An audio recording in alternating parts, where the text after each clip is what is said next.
Assalamualaikum warahmatullahi wabarakatuh. Alhamdulillah nahmaduhu wa nasta'inuhu wa nastaghfiruh wa na'udzu billahi min syururi anfusina wa min sayyiati a'malina. May yahdihillahu fala mudilla lahu wa may yudlil fala hadiya lahu. Asyhadu an la ilaha illallah wahdahu la syarika lahu wa asyhadu anna Muhammadan abduhu wa rasuluhu la nabiyya ba'da.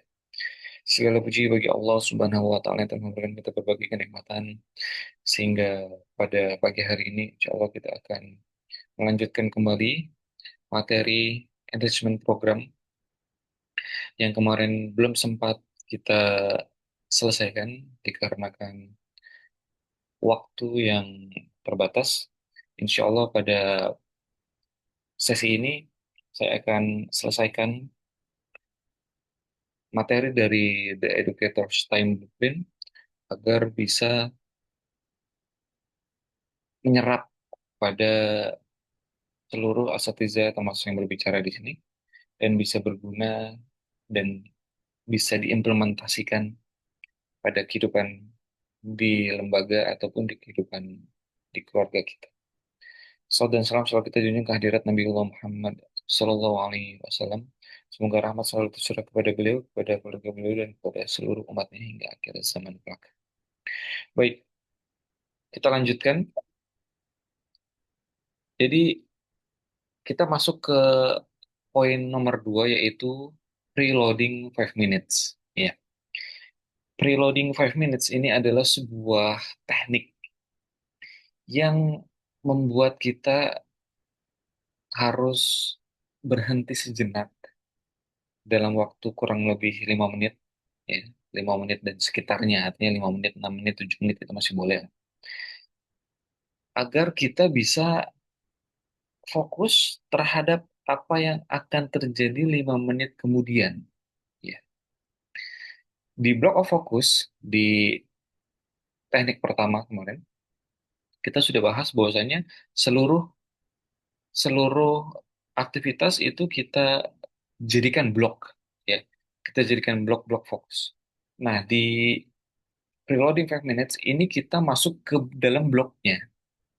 Ketika kita masuk ke dalam bloknya, itu kita nggak langsung ngerjain bloknya, tapi kita loading dulu ya. Loading kan. Kita kalau lagi masuk aplikasi biasanya ada loading ya. Kita nunggu. Nah, preloading ini maksudnya adalah kita menunggu sambil mempersiapkan selama kurang waktunya sekitar 5 menit sebelum aktivitas itu berjalan. Jadi introduction-nya adalah pertama, reloading 5 minutes ini adalah perpaduan dari konsep setup ritual, priming, dan environmental cueing. Berikutnya, reloading 5 minutes itu kita menyiapkan lingkungan sebelum memulai aktivitas. Dan hasilnya adalah itu bisa mengurangi friksi dan decision fatigue pada fase awal kerja, fatigue. Friction atau friksi itu gesekan. Gesekan yang terjadi antar personil internal. Jadi kalau kita dalam aktivitas itu ada hubungannya dengan orang lain, baik itu sesama subjek atau dengan objek, maka itu bisa mengurangi gesekan. Gesekan itu dalam bentuk yang tidak disengaja atau yang disengaja dan disebut dengan friksi. Biasanya memang terjadi di area-area profesional, area-area politik gitu ya. Dan decision fatigue, artinya fatigue itu fatigue ini bahasa bahasa Inggris ya, fatigue. Ini artinya adalah kelelahan ya. Kita ini di dalam kehidupan kita akan banyak memutuskan sesuatu. Baik itu hubungan dengan keluarga kita, baik itu berhubungan dengan kehidupan kita, baik itu berhubungan dengan pekerjaan. Kita akan selalu memutuskan sesuatu. Kita bangun tidur, gitu ya. Kita mau milih untuk langsung mandi atau kita mau wudhu dulu sebelum sholat gitu misalnya. Nah, itu aja kita memutuskan. Lalu kita buka lemari, kita mau milih baju apa hari ini itu juga memutuskan, kecuali udah ada seragamnya. Atau kita memilih kita mau bawa apa, atau kita mau menu sarapan apa di pagi hari itu juga sudah memilih. Jadi pada dasarnya setiap manusia itu selalu berada di dalam pilihan. Nah, pilihan ini secara akumulatif memunculkan kelelahan, kelelahan dalam memilih. Nah, preloading 5 minutes itu mengurangi itu. Kenapa? Karena kita sudah banyak terkuras dalam memilih hal-hal sebelum kita bekerja, yang tadi ya dari awal tidur, sorry, dari awal bangun sampai kita mau bekerja, kita sudah banyak memilih, sehingga ketika kita mau dalam aktivitas di blok fokus yang tadi, itu kita terkurang, kita udah nggak harus milih lagi gitu intinya. Kita nggak harus milih lagi dan akhirnya kita sudah, ya sudah kita langsung siapkan apa yang sudah disiapkan. Dan kita nggak harus milih sebelum aktivitas, kita nggak harus memilih lagi apapun itu untuk menunjang aktivitas tersebut. Paham ya maksudnya? Oke, berikutnya pikiran otak kita ini akan diberikan konteks dulu sebelum dimulai. Sehingga transisi dari random mode kepada task mode jadi lebih cepat. Artinya, sebelum kita mengerjakan blok fokus, biasanya kita terdistract oleh random mode. Artinya kita lagi banyak, apa itu namanya istilahnya, pokoknya lagi banyak kerjain banyak hal gitu. Apa? Saya lupa.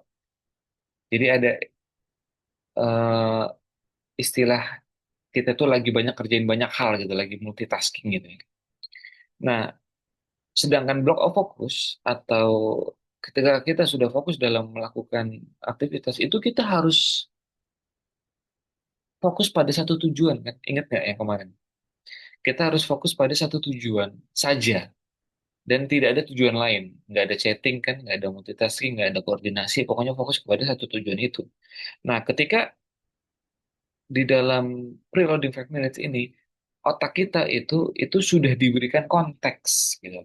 Sudah diberikan tema, sudah diberikan tema.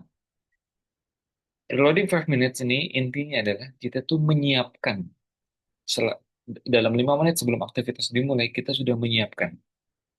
Nanti setelah ini ada teknisnya. Nah, otak pikiran kita itu sudah masuk ke dalam konteks tersebut. Jadi nggak diinterupsi oleh konteks yang lain gitu. Contoh misalnya kita mau ngajar, blok fokus kita di saat mengajar kita mau nulis, eh, materi di papan tulis. Nah, pikiran kita ketika kita mau nulis di papan tulis itu, kita tidak lagi disibukkan dalam mencari spidolnya, mencari eraser, mencari penghapusnya, mencari saburahnya, mencari papan tulisnya. Itu kita nggak dipusingin oleh itu. Sehingga otak kita, pikiran kita sudah dikasih konteks, oke, langsung menulis di papan tulis. Itu akan membuat kita jadi lebih fokus. Jadi transisi yang dimaksud dari transisi ya, dari random mode kepada text mode, itu bisa jauh lebih cepat. Transisinya itu bisa jauh lebih cepat.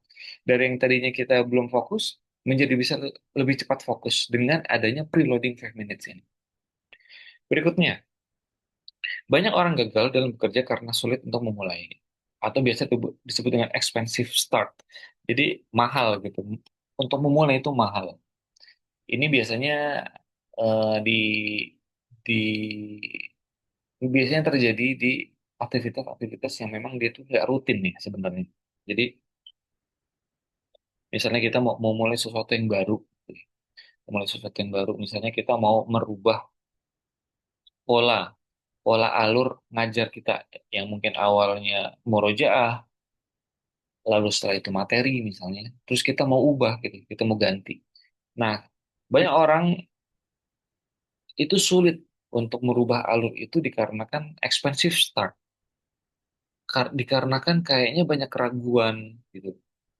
Dan kayaknya kita ngerasa environment atau lingkungan itu kayak nggak mendukung seperti itu. Nah, ini kita bisa bisa atasi dengan cara kita membuat preloading 5 minutes.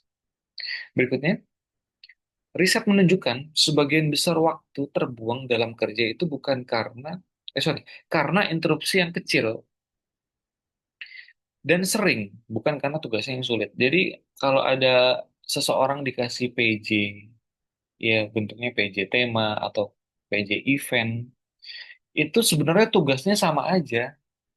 Setiap tahun tugasnya itu sama gitu loh. Dia tuh nggak nambah. Kalaupun dia variasi temanya itu berubah, ya dia hanya membutuhkan effort sedikit untuk mencari tema di luar tema yang tahun lalu. Tapi formatnya kemungkinan besar sama. Nah, waktu itu bisa terbuang dalam kita fokus dalam mengerjakan PJ tadi misalnya, itu dikarenakan interupsi. Interupsi itu bisa macam-macam, bisa internal, bisa eksternal. Tiba-tiba kita teringat sesuatu di WhatsApp.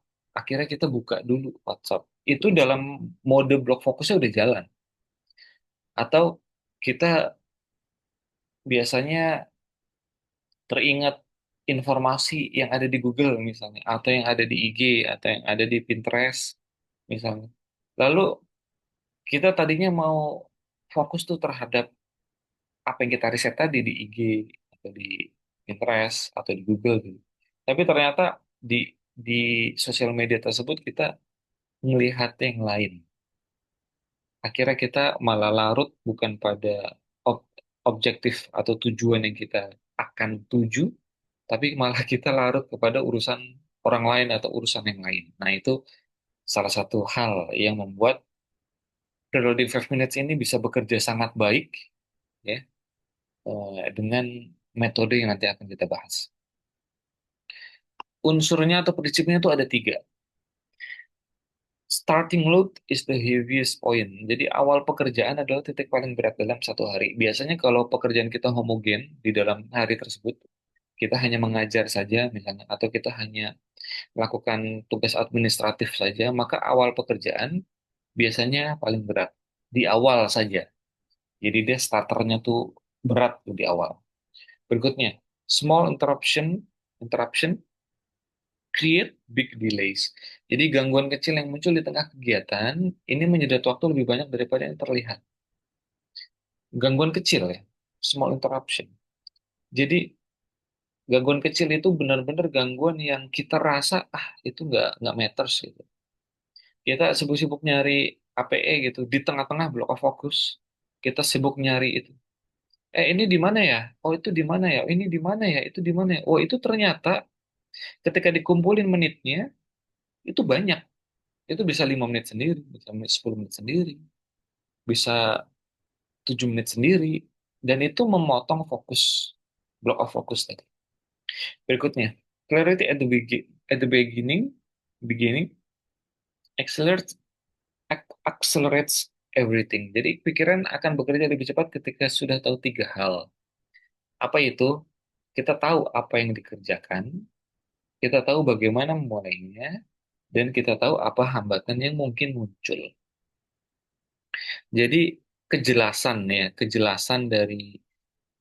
dari awal pekerjaan itu bisa membantu otak kita bekerja lebih cepat.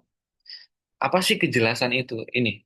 Jadi ketika kita sudah mulai dalam aktivitas, sudah mulai dalam block of focus, coba kita pastikan tiga hal ini. Pertama, kita mau ngerjain apa sih? Apa yang kita kerjakan saat itu? Yang kedua, kita tahu bagaimana langkah untuk memulai ini. Step by stepnya kita tahu. Kalau kita belum tahu step by stepnya, nanti cari tahu step by stepnya. Berikutnya, apa hambatan yang mungkin muncul? Gitu. Apa interupsi dari eksternal, apa interupsi dari internal. Nah, kita bisa memprediksi itu di awal, maka di preloading 5 minutes, nanti kita bisa atasi hal-hal tersebut. Poin eksekusinya seperti apa? Contoh, satu, periksa alat ajar, buku, buku panduan atau buku pegangan kita, APE, marker, atau kalau kita misalnya pakai pengeras suara, bila perlu gitu ya. Nah, itu diperiksa alat ajar. Yang kedua, layouting, tata ruang duduk agar memudahkan pengawasan dan interaksi dengan santri. Jadi kita sudah menyeting ya layouting kita akan berada di mana untuk memudahkan pengawasan dan interaksinya kepada santri-santri kita. Berikutnya, siapkan micro notes. Tujuan pembelajaran hari ini apa saja? Jadi kayak ada kopean gitu ya, ada contekan atau ada diary, diary, ya, buku diary yang di dalamnya itu adalah catatan kecil kita, micro notes, di mana di situ ditulisin tuh, hari ini akan ngapain kita. Seperti itu.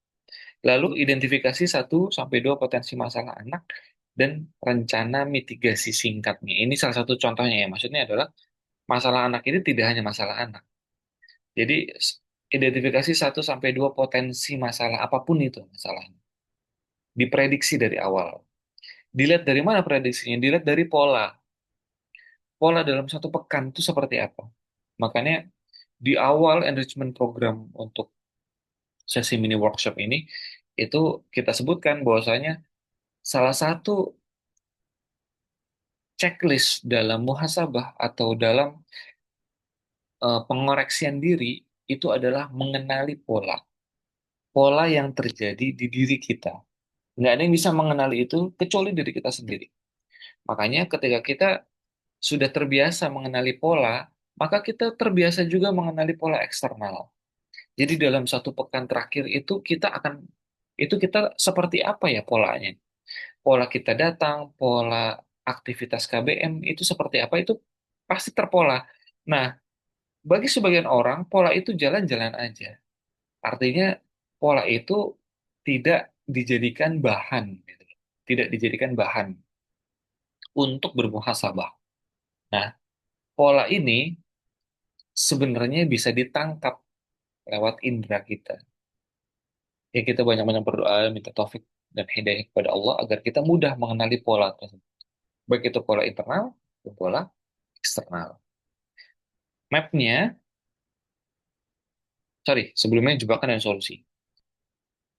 Jebakan, jadi biasanya kita melewatkan preloading. Tadi yang ini, nah poin eksekusi inilah yang disebut preloading 5 minute dan sekitarnya ya. Nah, dalam preloading 5 minutes ini bisa nggak 10 menit? Ya kalau kita sudah sampai di tempat KBM atau di tempat tujuan aktivitas 10 menit sebelum berjalan, maka preloading itu bisa berjalan. Intinya preloading ini benar-benar sesaat sebelum aktivitas berjalan. Pertama, jebakannya, kita melewatkan preloading karena terburu-buru. Nah ini, karena kalau sudah ada kata terburu-buru, artinya sudah ada hal-hal yang tidak beres di awal hari. Dan itu kita sudah buktikan kemarin ketika FGD, awal hari ternyata bisa mengganggu keseluruhan hari. Dan ini sesuai kan dengan asarnya para sahabat, perkataannya para ulama, bahwasanya kalau kita berhasil memegang pagi hari, maka kita bisa berhasil memegang keseluruhan hari. Kayak kita megang kepala hari itu gitu. Kalau kita awali hari dengan membaca Al-Quran, dengan zikir pagi, dengan murojaah misalnya, dengan aktivitas lainnya yang positif, maka seolah-olah kita bisa memegang hari itu. Nah, kalau sudah terburu-buru, sudah. Ini dia sudah dalam mode recovery artinya. Kita sudah tidak siap, tidak prepare di hari itu. Kalau bahasanya Mu Neni kemarin, tergantung bocornya bocor halus atau bocor besar. Kalau bocor halus, artinya masih kita bisa handle tuh, ya kan? Masih kita bisa handle. Kecuali bocornya bocor besar. Nah, jebakannya itu kita melewatkan preloading di setiap aktivitas. Solusinya apa? Kita buat reminder 7 menit misalnya sebelum aktivitas itu dimulai atau 10 menit atau 5 menit sebelum aktivitas dimulai kita bikin reminder di handphone kita. Di reminder ya. Tahu ya cara bikin reminder di handphone itu kita nggak perlu saya ajarin. Jadi ketika sudah di reminder, oh iya 10 menit lagi nih aktivitas dimulai. Nah itu disiapkan. Preloading itu berjalan. Atau yang kedua, kita malah merapihkan bukan mempersiapkan. Jadi kita udah 10 menit nyampe nih di tempat ngajar kita misalnya. Lalu yang kita lakukan adalah kita merapikan. Oh, pulpen pulpen saya ada berapa nih? Oh, kita rapiin. Buku-buku di kanan, terus APE di kiri contohnya. Atau eh, spidol ada di sini, papan tulis ada di sini. Sudah itu aja. Gitu. Inti konteksnya kita mau ngapain kita lupa gitu. Atau materinya kita lupa. Nah itu salah juga begitu. Itu namanya merapihkan, bukan mempersiapkan. Solusinya adalah kita bedain mana yang perlu, mana yang hanya jadi rapih saja. Ya, kebayang ya maksudnya apa. Baik, ini adalah mapnya. Sebelum mulai kerja, kita mempersiapkan cek ya perlengkapannya, cek tempatnya, dan cek tujuannya, ya konteksnya tadi. Lalu setelah kita mempersiapkan ini, kita biasanya akan teringat pola yang lalu, pola pengajaran atau KBM atau aktivitas kita yang lalu. Maka masalah kecil nanti insya Allah bisa terlihat lebih awal. Kenapa? Karena kita sudah tidak lagi ada decision fatigue tadi, tidak ada kebingungan dalam memilih. Artinya, kita bisa benar-benar fokus kepada konteks di aktivitas tersebut. Dan efek positif yang ditimbulkan adalah masalah kecil yang mungkin muncul, prediksi masalah kecil yang mungkin muncul karena pola yang lalu itu terlihat lebih awal. Lalu ketika seperti itu apa hasilnya? Hasilnya adalah gangguan itu berkurang saat bekerja karena kita sudah setting up di awal. Lalu efek positif di akhir adalah outputnya kita kerja lebih steady, lebih stabil dan juga insya Allah biidnillahi ta'ala kita bisa lebih lancar dalam bekerja. Oke, kebayang ya. Kita di sini nggak ada sesi tanya jawab ya, karena ini kan monolog. Oke, itu adalah preloading 5 minutes. Kita masuk berikutnya, the tomorrow tray. Ya, ini bahasan terakhir. The tomorrow tray ini adalah perpaduan dari konsep turunan end of day planning, closure principle, dan environment, environmental design. Ini adalah upaya memindahkan potongan-potongan beban mental atau task fragment ke tempat eksternal sehingga otak bisa menutup hari dengan baik dan membuka hari berikutnya dengan lebih energi. Intinya adalah tray, atau nggak tray? Tray itu adalah semacam wadah, wadah atau laci. Jadi kita itu mempersiapkan untuk hari esok itu intinya. Hari esok tuh kita mau ngapain sih? Nah itu kita siapkan di laci. Namanya laci esok hari. Quote and quote ya. Laci esok hari. Dalam tanda kutip. Atau wadah untuk esok hari. Kayak gitu. Jadi di dalam The Tomorrow Tray ada Zeigarnik Effect yang diredam. Jadi otak itu menahan beban dari pekerjaan yang belum selesai. Dengan menaruhnya ke tray atau ke laci atau ke wadah, otak menganggap tugas itu tertangani sementara. Lihat highlightnya. Sehingga beban mental itu menurun. Jadi, kalau kita itu punya PR pekerjaan, ya, yang belum selesai. Pekerjaan itu kita sudah mulai, kita sudah lakukan, tapi belum selesai. Dan memang due date-nya belum ada. Bukan belum ada, sorry. Belum sampai due date-nya. Anggaplah seperti itu ya contohnya. Maka otak itu akan memunculkan new burden baru lagi. Akan ada beban baru, burden baru lagi. Otak itu akan menahan beban. Setiap apapun aktivitas yang kita kerjakan di awal, kita sudah inisiasi tapi belum selesai, otak itu nahan beban. Nah, nahan beban. Semakin banyak nahan beban, itu semakin burn out kitanya. Semakin kita itu makin makin stres gitu, Pak. Nah, ketika beban itu kita taruh di wadah, PR itu kita taruh di dalam wadah, maka otak itu menganggap bahwa saya tugas itu sudah terhandle sementara. Dan itu meluaskan beban yang ada di otak kita. artinya kita sudah berkurang beban sedikit demi sedikit. Itu maksudnya Zeigarnik effect. Zeigarnik effect. Berikutnya externalizing memory. Jadi wadah fisik atau digital itu bisa menjadi memori eksternal. Ini menghindari cognitive clutter atau task leakage atau tugas bocor atau hilang. Jadi the tomorrow tray ini artinya kita ini akan narok sesuatu ke dalam wadah yang nantinya wadah ini akan kita jadikan bahan pekerjaan untuk aktivitas kita berikutnya atau aktivitas besoknya. Seperti itu. Berikutnya, ada namanya planning fallacy. Jadi ada kekeliruan perencanaan, itu ditekan. Saat kita membuat tray atau saat kita menyiapkan wadah, ya, wadah yang akan diisi persiapan untuk esok hari ini, kita akan memetakan realitas esok hari secara lebih realistis dibandingkan saat pagi hari yang biasanya nuansanya terburu-buru. Vibes-nya pagi-pagi kan kayaknya waktu cepat banget gitu ya. Makanya ada bocor halus tadi, ya kan?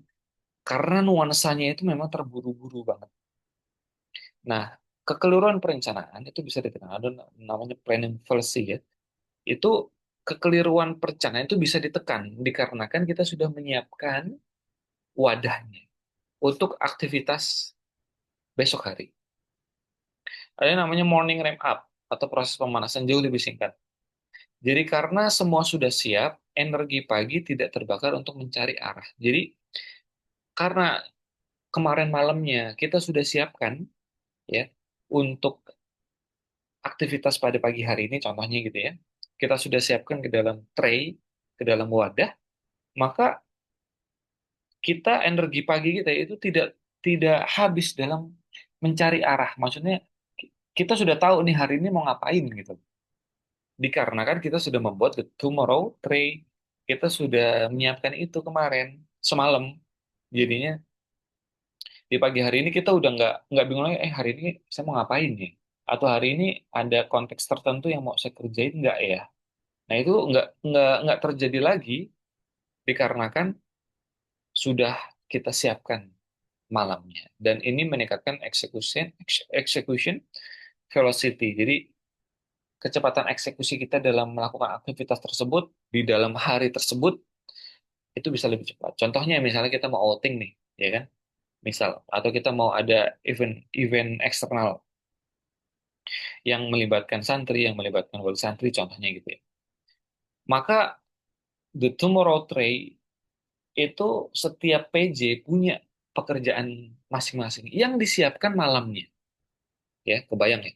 Misalnya mau ada sarapan pagi ini bagian tim konsumsi ini udah tahu nih bahwasanya di pagi hari nanti harus ngapain, harus misalnya nyiapin eh, aplikasi ojek, misalnya kita pakai GoSend untuk mengirimkan makanan dari tempat sana ke sini atau kita sudah siap-siap GoFood contohnya untuk nyiapin apa namanya untuk menyiapkan sarapannya atau kita sudah menyiapkan kontak personnya kita sudah tahu nih besok kita sudah tulis di tomorrow Tree kita sudah tulis besok hari telepon vendor catering untuk dia nyiapin. Nah itu ketika kita tulis menyiapkan sorry menghubungi vendor catering itu adalah salah satu contoh kita udah nyiapin di tomorrow Tree.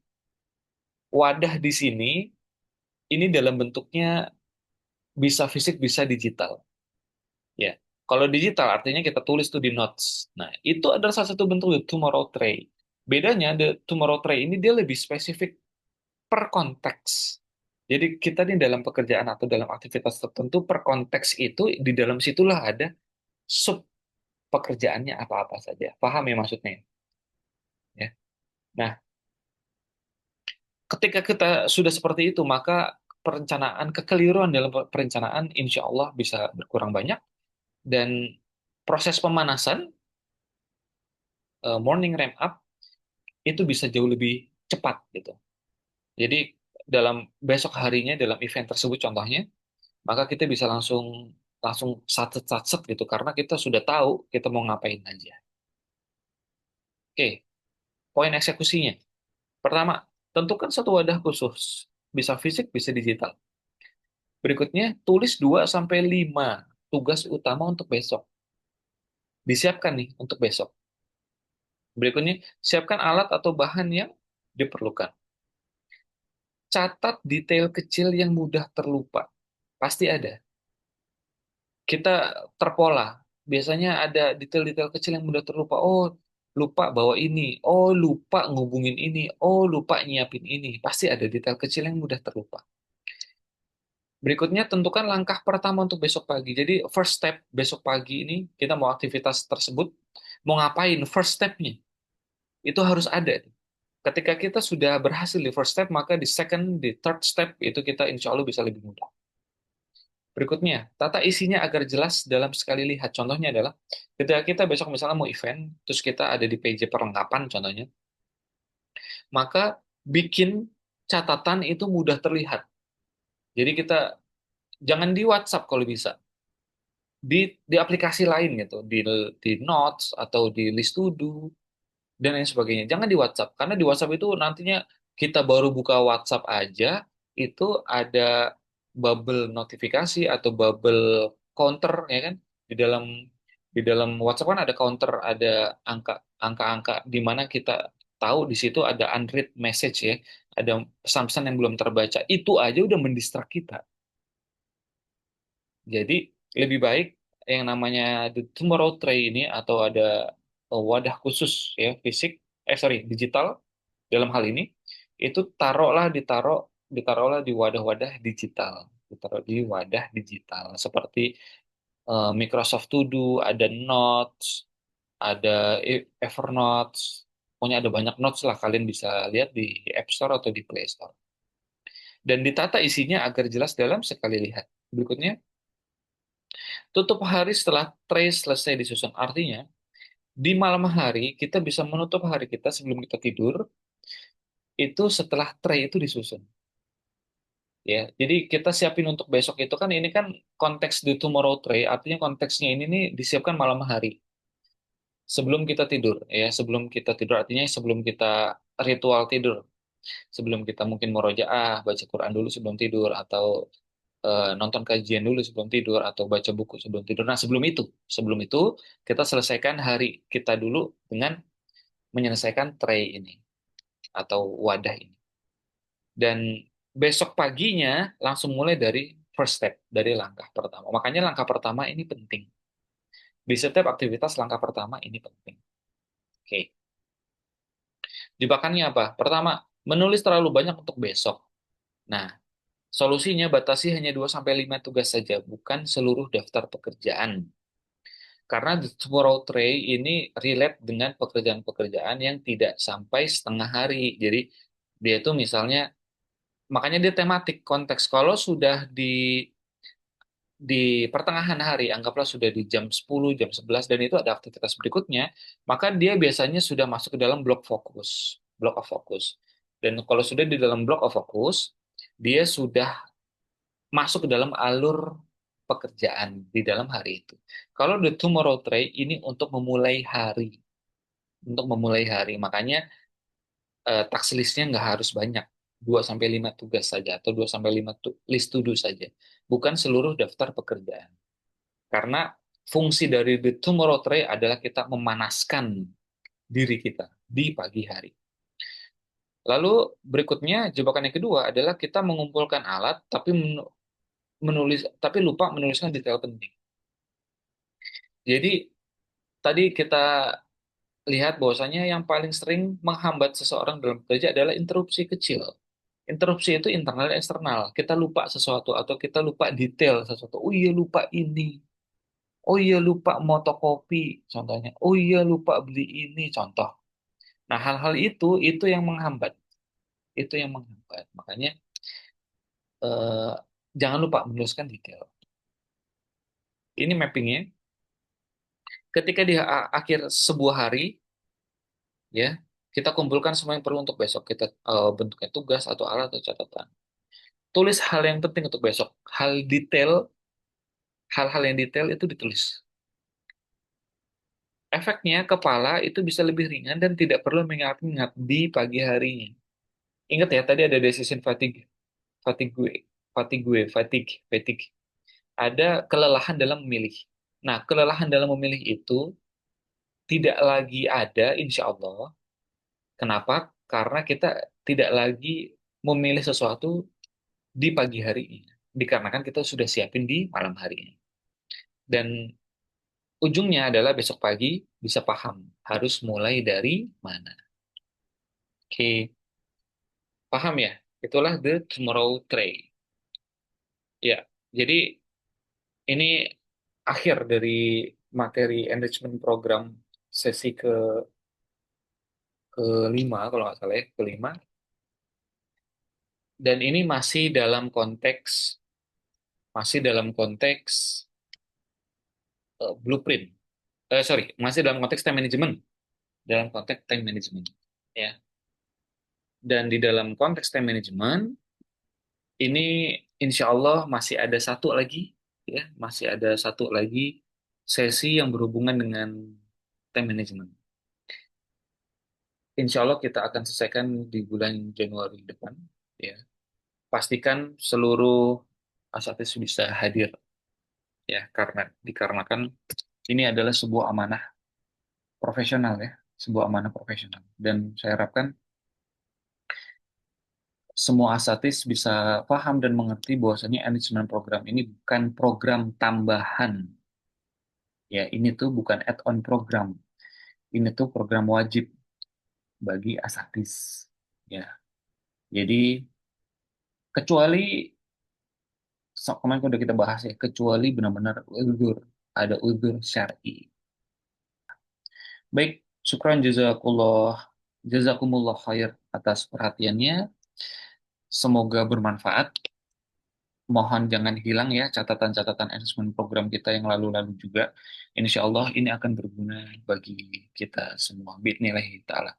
Kita akhiri dengan baca Alhamdulillah. Alhamdulillah Rabbil Alamin. Dan atafatul majlis. Subhanakallahumma wa bihamdika. Asyhadu an la ilaha illa anta astaghfiruka wa atubu ilaik. Terima kasih banyak. Syukran jazakumullah khair. Assalamualaikum warahmatullahi wabarakatuh.